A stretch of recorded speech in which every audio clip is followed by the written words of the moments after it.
పట్టణంలో మొహమ్మద్ ప్రవక్త సల్లల్లాహు అలైహి వసల్లం యొక్క 1500వ శతాబ్దం పూర్తయింది కాబట్టి చాలా పెద్ద ఎత్తున ముస్లిం సోదరులందరూ చాలా పీస్ఫుల్గా ర్యాలీ చేయడం జరిగింది. ప్రపంచానికే ఒక మార్గదర్శకుడు, ప్రపంచ శాంతి కనుగొన్నటువంటి ఒక మహానుభావుడు.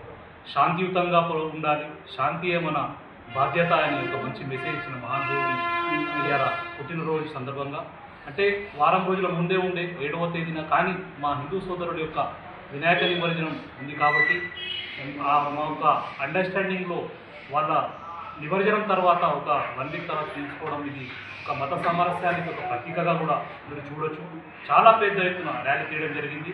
మన మార్కెట్ జిలానీగడ్డ నుంచి మొదలు పెడితే జేఎన్ రోడ్ నుంచి రామదాస్ చౌరస్తా నుంచి బస్ డిపో వరకు మన అక్కడ యూటర్న్ తీసుకొని మళ్ళీ చౌరస్తా వద్దకు వచ్చి క్రిస్టల్ గార్డెన్ వరకు ఈ ర్యాలీ ముగియడం జరిగింది. దీంట్లో మా ముస్లిం పెద్దలందరూ దీంట్లో వచ్చారు. చాలా పెద్ద ఎత్తున పాల్గొని శాంతియుతంగా విజయవంతం చేసినందుకు ప్రతి ఒక్కరికి పేరు పేరు ధన్యవాదాలు చెప్తాను.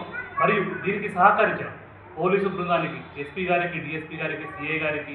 పెద్ద ఎత్తున ప్రశాంతమైన వాతావరణంలో ఈ ర్యాలీ ఘనంగా ముగించినందుకు చాలా చాలా ధన్యవాదాలు. వారితో పాటు మా మున్సిపల్ కమిషనర్ గారికి, మరియు ఆర్డీఓ గారికి, ఎంఆర్ఓ గారికి, మరియు పొలిటికల్ ప్రతి ఒక్క పార్టీ పెద్దలకు అందరికీ పేరు పేరున ధన్యవాదాలు తెలుపుతూ ఉంది. ఇంత పెద్ద ఎత్తున శాంతియుతంగా ఈ ర్యాలీ తీసినందుకు ధన్యవాదాలు తెలుపుతాం. Thank you.